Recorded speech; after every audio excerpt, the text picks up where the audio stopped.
आपका शुभ नाम? आचार्य प्रणव मधुर कृष्ण। पंडित जी, कल माँ भगवती के 9 दिन होंगे। इस बार का नवरात्र क्या कुछ लेकर आएगा? क्या कुछ खास है इस बार के नवरात्र में?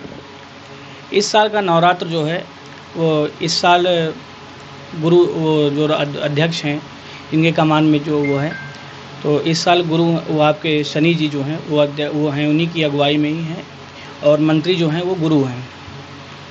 तो भारी से भारी मात्रा में माँ दुर्गा अधिष्ठात्री, माँ जगदम्बा पराम्बा समस्त नवचंडियों का पाठ करें और दुर्गा सप्तशती का पाठ करें एवं अपने पंडित जी को बुला करके दुर्गा सप्तशती का पाठ करावें।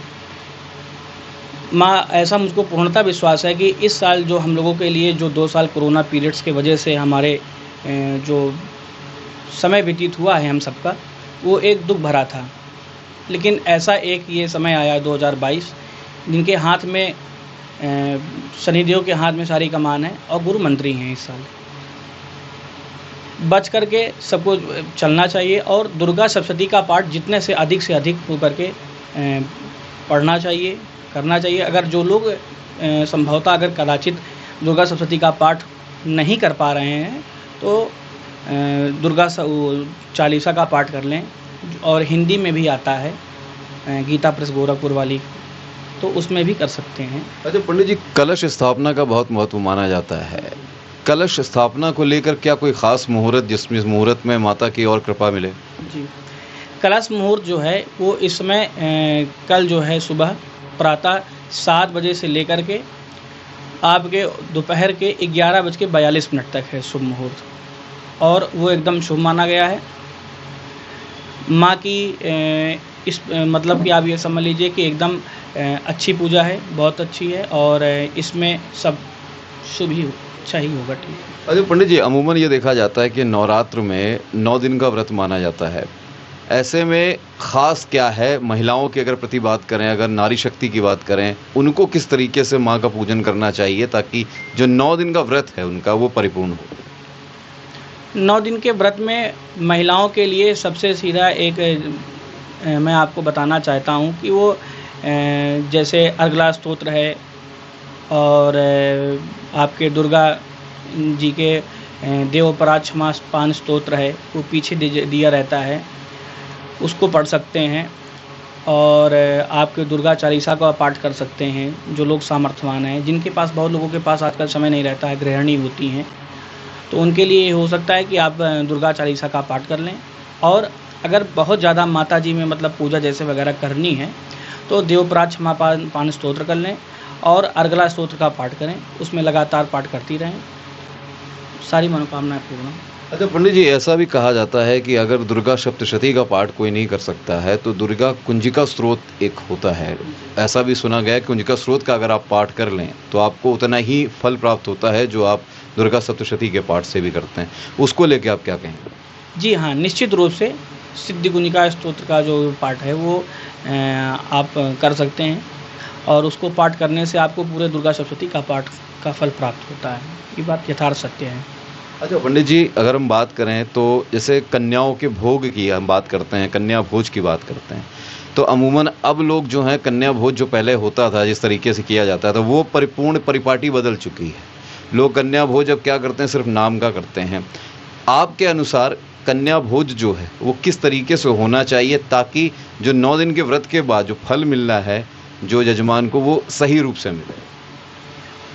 अक्सर से ये रूप से देखा जाता है कि जो कन्या भोज होता है उसमें जो हमारे विधि विधान के अनुसार लिखा गया है कि हम जितनी भी कन्याओं को बुलाते हैं उनके चरण वंदन करते हैं और चरण वंदन करने के बाद हम पैर उनके धुलाते हैं और उनका मान सम्मान आदर सम्मान सहित उनको आसन पर विराजमान करते हैं। विराजमान करने के बाद उनको मान सम्मान प्राप्त देते हैं और भोज के निमित्त उनको मतलब कि आग्रह करते हैं कि अब आप भोज ग्रहण करिए।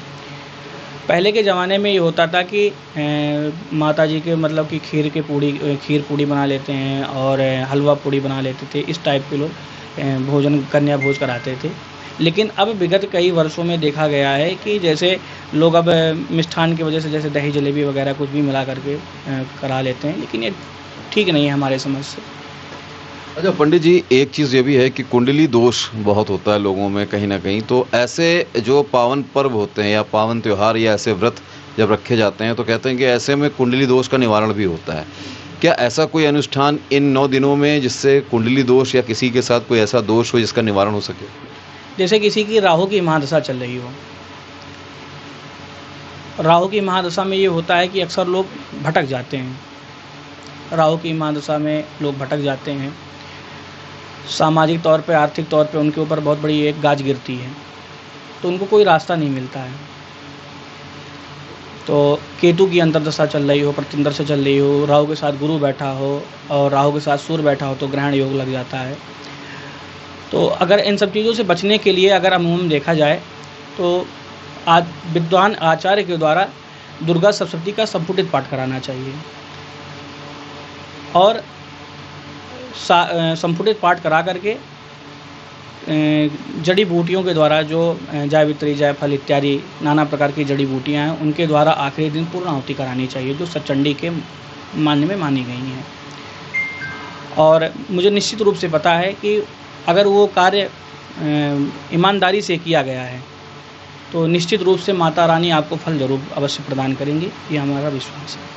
अच्छा, ये तो दुर्गा सप्तशती के पाठ की आपने बात की, उसके फल की बात करी।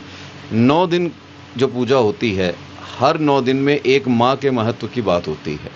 शुरुआत से देखा जाए तो शैलपुत्री, चंद्रघंटा, ब्रह्मचारिणी करके 9 देवियों की पूजा होती है। इन 9 देवियों को अगर हमें 9 दिन मनाना है, क्योंकि अलग अलग मंत्रोच्चारण होते हैं इसमें, वो किस तरह से किया जाए पूजा, अगर 9 दिन में 9 देवियों को लेकर चलें?